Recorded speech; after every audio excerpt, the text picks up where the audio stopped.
February 14th, 1945. Minh Forest, Mekong, Delta, Southern Vietnam. The sun had barely begun to rise, yet the swamp already breathed like a living creature, humid, heavy and thick with the scent of rotting vegetation. Mist clung low against the water, turning every mangrove root into the silhouette of something waiting, watching. A small U.S. Riverine patrol boat, an LCM-6 modified for shallow water missions, cut slowly through the narrow channel, its engine throttled low to avoid drawing attention. The hull brushed against floating mats of water hyacinth as if moving through a field of wet leather. Inside, Sergeant Michael Donnelly, 24, leaned over the bow M16, cradled against his chest. He squinted into the murk. You are here with him. The suffocating heat making your uniform cling to your back. Sweat dripping freely, rifle slick in your hands. Every sound seems amplified, the buzz of insects, the distant croak of frogs, the shifting of branches overhead. But beneath it all there is another sound. A quieter one. A slide. A ripple. Something that doesn't match the rhythm of the river. Eyes open, Donnelly muttered, not taking his gaze off the water. They told us the Viet Cong used these channels like highways. Behind him, Corporal James Walker manned the M60 mounted on the deck, scanning the tree line. Yeah, he said. But it ain't the VC I'm worried about. Locals keep talking about the Matt Joe out here. Red eyes. The rest of the squad exchanged uneasy glances. The Minh had a reputation known to every American who'd ever set foot in it. It was a labyrinth of mangroves so dense they blocked out the sky. A place where entire platoons had vanished without a trace. A place where the ground itself was unreliable, one step solid the next, a sink of black, bottomless muck. But what lingered beneath the surface, that was the real terror. The boat slowed further as they approached a bend so tight it felt like the jungle was swallowing them. Captain Robert Hale raised a fist, signaling for quiet. He brought up his binoculars, scanning the water's edge. What he saw made him freeze. Just beyond the tangle of exposed mangrove roots, two yellow eyes hovered barely above the surface, motionless. Unblinking, perfectly still. They were spaced too far apart to belong to any fish. Too large to be anything a man would willingly face. A saltwater crocodile, though at this distance the size was impossible to judge. But the locals had warned them, whispered stories of 5-meter beasts, ancient monsters that had prowled these waters long before the war began. Hale exhaled slowly. All right, he whispered. Nobody makes sudden movements. But the river didn't care for orders. A sudden splash erupted to their left, violent, explosive. Something massive struck against the side of the boat, rocking it hard. Men grabbed the railing, slipping on the wet metal deck as the hull groaned under the impact. Walker swung the M60 toward the disturbance finger, tightening on the trigger. Hold fire, Hale hissed. Could be river debris. Another impact banged this one stronger, as if something was ramming the vessel. Donnelly's breath quickened. Debris doesn't ram a boat, sir. Water surged upward as a dark, ridged back surfaced for an instant, a brief, horrifying revelation of the creature's scale. Thick armored plates. A tail capable of shattering bone. The men stared in silent disbelief. Saltwater crocs usually struck from the bottom unseen, but this one was testing them, nudging, gauging, hunting. The boat swayed again, not from an attack this time, but from the currents disturbed by its movement. The water around them seemed to darken, as if the entire river were shifting. Cap, Donnelly whispered. There's more than one. The realization hit every man at once. The ripples were too numerous, too wide. The squad wasn't just being watched. They were being surrounded. The Minh didn't just hide the Viet Cong. It hid something older, colder, and just as patient. Hale gritted his teeth. All hands ready. We're moving through fast. The engine revved, churning the murky water. Beneath the surface, shadows twisted and coiled, tracking them, matching their speed, waiting for the perfect moment to rise. You grip the railing tighter as the boat accelerates into the narrowing channel, the jungle closing in overhead, like a tunnel of wet, breathing darkness. And somewhere behind the ripples, those yellow eyes follow. The engine growled louder as the LCM-6 surged forward, slicing a foamy trail through the tight river channel. The water slapped hard against the hull, each impact echoing with a tension that made every man clench his jaw. Captain Hale kept one hand on the railing, the other gripping the map case strapped to his chest, as branches scraped across the boat's canopy like skeletal fingers. Sergeant Donnelly positioned himself at the bow knuckles, white around his M16. He scanned the surface relentlessly. Every swirl in the water felt like a threat. Every drifting log looked like a predator. Walker Donnelly barked over the engine noise. "Check the left bank. Too damn quiet." Walker swept the M60 toward the low vegetation. "No movement," he said. "But I don't like what's under us." Beneath the hull, something scraped, slow, deliberate. A deep vibration shuddered through the metal plating. Private Alvarez glanced down between his boots, eyes widening. "It's right under me," he whispered, stepping back as if the steel deck might give way. Hale slammed a hand signal downward. "Keep steady. No unnecessary fire." But the Mekong was no ordinary battlefield. Here the enemy moved in silence.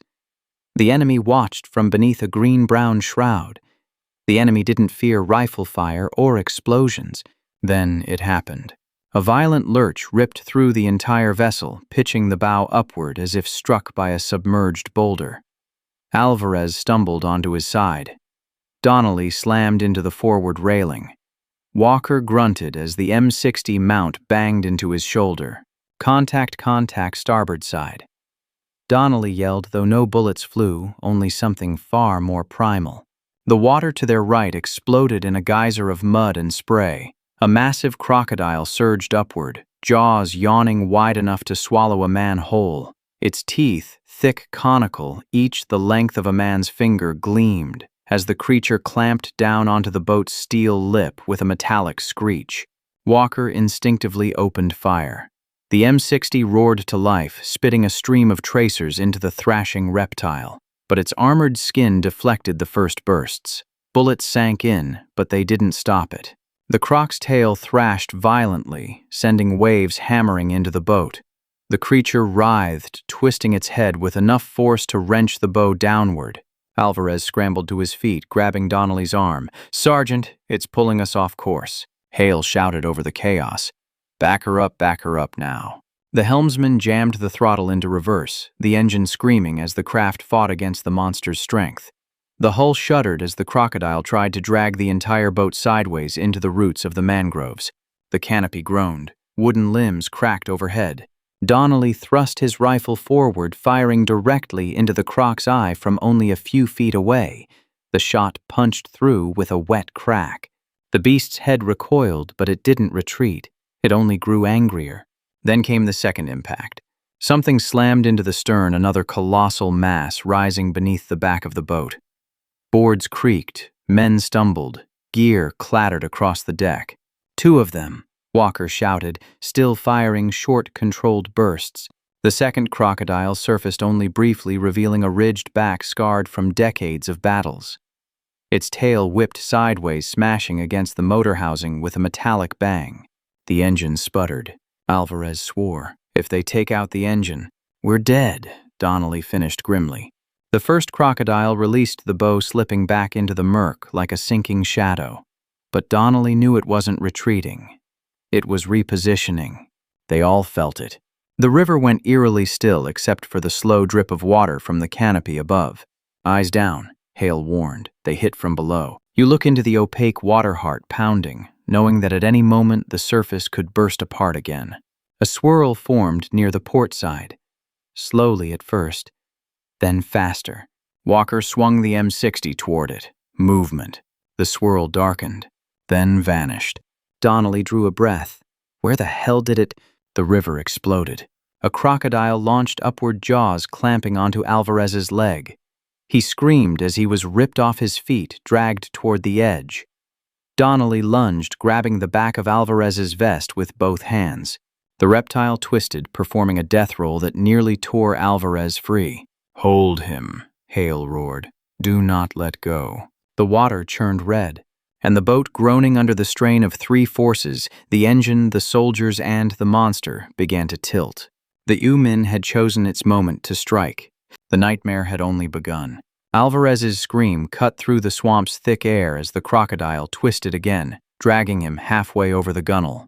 Donnelly strained with everything he had, fingers digging into the back straps of Alvarez's vest. The soldier's boot disappeared into the croc's jaws, water cascading off its massive head as it fought to pull him under. "Grab him! Grab him!" Donnelly shouted, voice cracking. Walker dropped the M60 and lunged across the deck, wrapping both arms around Alvarez's torso. The three men formed a desperate chain man against Monster while the river frothed violently around them. Captain Hale fired his sidearm point-blank into the crocodile's skull. The rounds punched into the thick armor, but the reptile barely flinched. Instead, it jerked its neck downward, wrenching Alvarez so hard that Donnelly felt the man's gear straps begin to tear. "Hold on," Walker roared, face twisted with effort. "Don't you let go." The crocodile thrashed again. The straps gave way. Alvarez was torn free, sucked beneath the surface in a blur of bubbles and red. No, Donnelly screamed, diving forward instinctively as if pure will could reach him. The men scrambled to the gunwale, peering into the churning water, but Alvarez was already gone. Only a widening pool of crimson surfaced, drifting slowly downstream. Then the water stilled, but not with peace, with anticipation. Hale sucked in a sharp breath. "We have to move, now." The helmsman jammed the throttle again, coughing life back into the battered engine. The LCM-6 groaned, pushing itself forward through the claustrophobic channel. Muddy water sprayed up in sheets as the boat regained momentum. But the crocodiles weren't finished. A deep shadow glided beneath the surface along the port side. Another peeled off from the stern, matching the boat's speed. Donnelly watched the shapes, their outlines shifting under the murky light, and felt his blood run cold. "They're hurting us," he whispered, "like we're prey." "They are," Walker said grimly, grabbing the M60 again. "And they know this river better than we ever will." Branches scraped across the canopy as the channel tightened further. The jungle pressed closer, darker, heavier. Sunlight barely penetrated the thick tangle overhead. Everything ahead looked like the throat of a monster. A sudden jolt rocked the stern, the second crocodile ramming them again. The engine shrieked as the propeller bit nothing but churned mud. "They're trying to push us into the roots," the helmsman yelled. "If we get stuck, they'll take us one at a time." Donnelly finished, voice low. The first crocodile surfaced again on the starboard side, its massive head rising like a prehistoric nightmare. A string of torn webbing from Alvarez's vest hung between two of its teeth. Donnelly felt his stomach twist with rage and terror. Walker Hale snapped, "Light that thing up." The M60 hammered gunfire into the beast's back, splashing chunks of water high with each impact. The crocodile recoiled and sank, vanishing instantly, leaving only ripples in its wake. But the second crocodile was already moving in. Without warning, it surged upward beside the stern. Its jaws clamped around the metal edge of the boat teeth, screeching against steel. It shook violently, bending the railing inward. The helmsman screamed as he was thrown from his seat, slamming onto the deck. Hale fired again and again, emptying his pistol. The crocodile finally released its grip and disappeared beneath the hull, leaving a twisted rail and small dents where its teeth had punctured the metal. Donnelly dashed to the helm controls, pulling the injured helmsman aside and taking over. "Captain, engine temperatures rising." "They got the coolant line," the helmsman groaned, clutching his ribs. "I felt the hit." Donnelly cursed under his breath, slamming the throttle. The boat jerked forward, fighting through the shallow, debris-filled channel. Ahead, the water split into two narrow pathways, left and right, each barely wide enough for the LCM-6. Hale studied both channels, breathing heavily. "Which one takes us toward the clearing?" Walker wiped sweat from his brow. "Does it matter? They're in both." Another ripple appeared beside the hull, then another. The water around them came alive with shifting shadows. Donnelly's voice dropped to a whisper. "Sir, they're closing in." Hale clenched his fists. "Take the left channel full speed." The engine roared and the boat careened left, scraping against mangrove roots. Splinters rained down. The canopy tore on a branch overhead. Sunlight poured in through the gash. The sudden brightness illuminated the water and revealed something none of them expected. The water ahead was deeper, darker, unnaturally still. A pool. A waiting ground. Walker's voice cracked. "Cap, this is their hunting pit." Donnelly swallowed, gripping the throttle tighter as the boat shot toward the still black water. Behind them, the crocodiles followed, silent, relentless, and hungry. The LCM-6 burst into the open pool like a trapped animal sprinting into an ambush. The sudden absence of mangroves felt wrong, too. Open, too exposed. The air hung unnaturally still over the black surface, as if even the insects refused to cross it. Donnelly felt the hair rise on the back of his neck. The moment the boat entered the center, the engine sputtered again. Steam hissed from the damaged coolant line. The prop wash weakened. Forward momentum died. Walker's voice trembled. "We're dead in the water." The swamp answered him with silence. The kind of silence that warned of predators. Hale scanned the perimeter. Positions guns on the waterline. The men moved quickly. Walker on the M60, Donnelly with his M16, Hale reloading his sidearm, two other soldiers raising their rifles with shaky hands. The wounded helmsman leaned against the bulkhead, breathing heavily through clenched teeth. The water around the boat darkened, not from shadows, from movement. Multiple contacts, Donnelly muttered. "Too many to count." One of the soldiers near the bow stepped forward, eyes wide. "Sarge, they're circling us." He was right. The crocodiles moved with eerie coordination, forming a ring just beneath the surface. Their bodies curved in slow arcs, massive, controlled, patient. Predators preparing for synchronized attack. The first head rose from the water without a sound, then another, then three more. Yellow eyes glinted in the dim light, each pair locking onto the helpless men aboard the stalled boat. "Jesus," Walker whispered. "There's at least 8 of them." He didn't get to finish. The water erupted beside the stern as a crocodile lunged upward, jaws clamping onto the mangled railing. Its weight dragged the boat down on one side. Men stumbled, grabbing at anything they could. The stern dipped dangerously low water, spilling over the edge. Walker fired the M60 directly into the creature's open mouth. Rounds ripped into the soft tissue, erupting in splashes of blood and bone. The beast released its grip and dropped back into the pool with a thunderous splash. But it wasn't alone. Another crocodile surged from the opposite side, jaws snapping shut inches from a soldier's leg. He kicked wildly, falling backward and firing blindly into the water. The creature withdrew, circling again. Hale steadied himself. "They're testing the weak points. They know the boat's damaged." Donnelly scanned the pool. "Sir, they're trying to flip us." The words had barely left his mouth when 2 crocodiles rammed the starboard side simultaneously.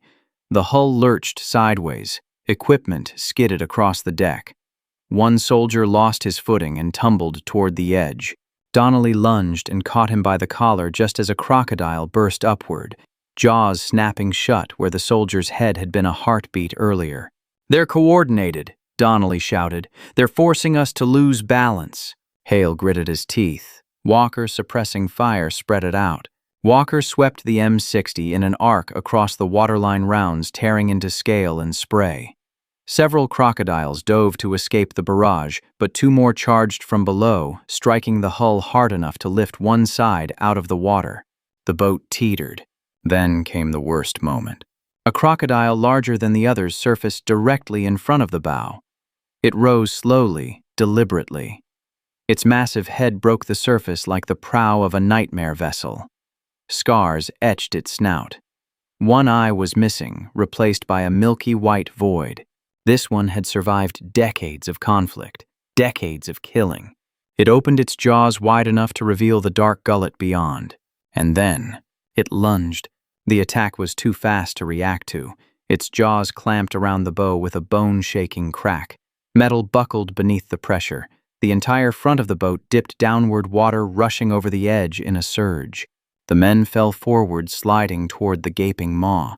Walker screamed. "It's going to drag us under." Donnelly fired into the creature's one good eye, emptying his magazine in a frenzy. The crocodile thrashed but held tight, twisting, pulling the bow deeper and deeper into the black pool. Hale grabbed Donnelly's shoulder. "We need to break free, or we're finished." The engine sputtered weakly behind them. The hull groaned. The pool churned with circling shadows. And beneath the chaos, the ancient predator continued its relentless pull. Men scrambled to grab ropes, weapons, anything to stabilize the boat. But the forces dragging them down were too strong. The hull began to tilt further. The water poured in faster. The crocodiles sensed weakness. They surged closer. And the killing pool came alive with death.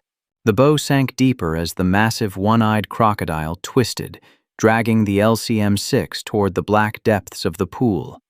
The metal shrieked under the strain, buckling like a tin can in the jaws of a trash compactor. Water surged across the deck, sweeping loose gear toward the gaping maw of the monster below. Donnelly dug his boots into the deck plating and grabbed the nearest rope, looping it around a cleat and pulling with everything he had. Hale. If we go down any further, we're finished. I know, Hale shouted back, planting his foot on the railing as he fired into the crocodile's skull. The rounds tore bloody divots from its hide, but the creature refused to release its grip. Walker braced the M60 again, despite the boat's tilt, firing controlled bursts at the circling beasts. They're closing in from the rear, he yelled. 2 incoming fast. The water behind them frothed violently as another pair of crocodiles shot upward, launching themselves halfway onto the stern. Their claws scraped the metal. Their tails flailed wildly, slapping the surface with thunderous cracks. The wounded helmsman tried to raise his rifle but collapsed, gripping his ribs. They're climbing aboard. The first crocodile's snout crept over the edge of the deck jaws, dripping eye-locked on the nearest human target.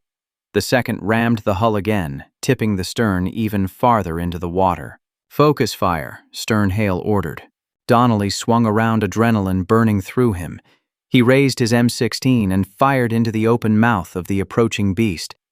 Walker shifted fire from the M60 bullet stitching across the crocodile's spine. The combined barrage forced the reptile to recoil and slide off the deck, but not far. It circled under the surface, waiting for its next angle of attack.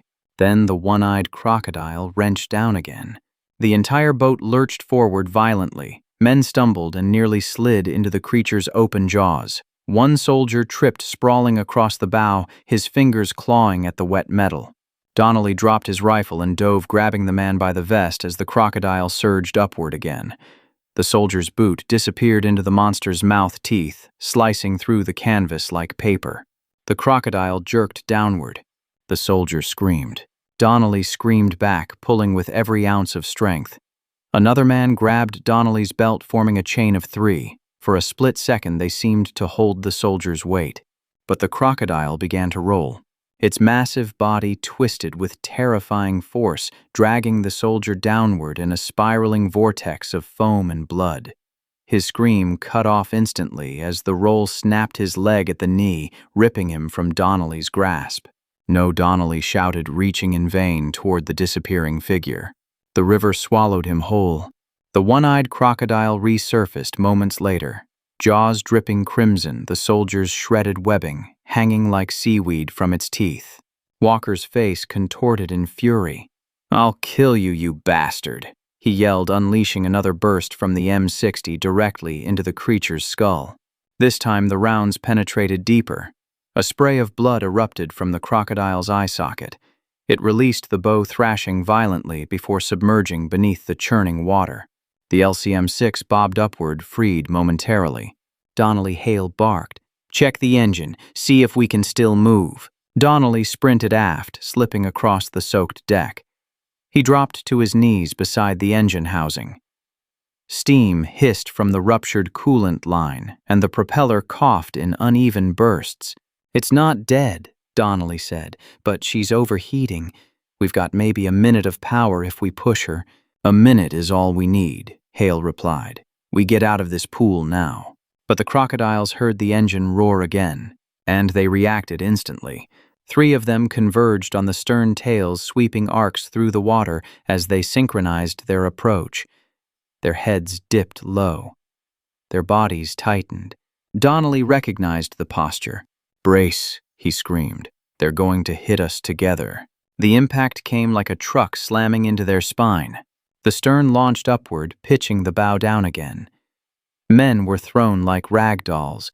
The M60 ripped from its mount, clattering across the deck. Walker slammed into a crate of ammo, coughing blood. The boat teetered on the edge of capsizing. Another coordinated strike would flip them. Hale found his footing. Donnelly power, now. Donnelly slammed the throttle. The engine howled, coughing a plume of oily smoke. The propeller churned violently, dragging the boat forward. The crocodiles pursued immediately, slicing through the water with terrifying speed. Walker crawled toward the loose M60, grabbing the grip with shaking hands. "They're right behind us," he rasped. The LCM-6 pushed toward the far edge of the pool engine, screaming. The water ahead narrowed again into another channel, a tight, root-choked passageway, barely wide enough for the boat's hull. Hale pointed. "Into the channel, do it!" Donnelly aimed the bow toward the gap, but as the boat raced toward it, a massive shadow rose right in their path. The one-eyed crocodile. It hadn't died. It was waiting, and now it blocked the only way out. The one-eyed crocodile surfaced directly in front of the narrow channel, its enormous bulk rising like a submerged boulder being pushed upward by the river itself. Muddy water cascaded down its armored back. Its one remaining eye locked onto the speeding LCM-6, cold, ancient, merciless. Donnelly felt his pulse slam into his throat. "It's blocking the way." Hale shouted, "Ram it, we don't have another route." Walker spat blood and hauled himself upward, gripping the loose M60 with trembling hands. "I'll clear us a path." The crocodile opened its jaws wide, revealing rows of curved teeth ready to clamp on the bow again, ready to finish what it started. Its massive tail swept sideways, stirring the pool into a churning froth. Donnelly tightened his grip on the throttle. The engine wailed, straining against the dying coolant line. Steam hissed upward in white plumes. Another few seconds and it would lock up completely. He gritted his teeth. Hold on. The LCM-6 surged forward. Walker unleashed a torrent of fire from the M60. The belt fed sloppily across the wet deck as he braced his knees, each round slamming into the crocodile's skull, snout, and neck. Scales shattered. Water burst upward in bloody sprays. The crocodile roared an explosive bellow that vibrated through the hull and echoed through the swamp. But it didn't move. It lowered its head, preparing to absorb the hit. Hale climbed onto the bow railing, gripping a rope with one hand and holding a fragmentation grenade in the other. His knuckles were white. His eyes were determined. Captain Donnelly yelled, "What are you?" Hale yanked the pin with his teeth. "You get these men out," he roared. "That's an order." Before Donnelly could react, Hale leaped off the bow. He landed directly onto the crocodile's massive head. The beast thrashed instantly, jaws snapping, water exploding in furious spirals. But Hale held on, slamming the grenade between two armored scales along the creature's skull. He wrapped the rope around its snout as the reptile bucked beneath him. Hale Walker screamed, "Jump, jump, clear." The crocodile twisted violently, diving in a spray of white foam.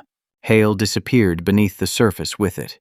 A heartbeat of silence. Then, a muffled underwater blast through a column of water 20 feet high. The pool trembled. Shockwaves rippled across the surface. Chunks of scale and shattered bone floated upward in a cloud of red. The one-eyed crocodile rose again, lifeless, its skull torn open. It rolled onto its side before sinking slowly into the black depths of the pool. Donnelly slammed his palm onto the throttle. "Walker, keep firing. Keep them back." Walker swept the M60 in wide arcs as the remaining crocodiles surged forward, confused by the explosion, but still driven by instinct. Rounds churned the water, forcing the predators to dive or veer away. Donnelly aimed the boat straight toward the narrow channel and the promise of escape. The engine sputtered once, twice, then caught. The LCM-6 shot into the tight passage roots, scraping the hull branches, snapping overhead. Water rushed past in a chaotic blur. The channel twisted, left, then right. Donnelly fought the controls muscles, screaming, refusing to let the boat slam into the sides. Behind them, the crocodiles crashed into the entrance of the channel but couldn't fit.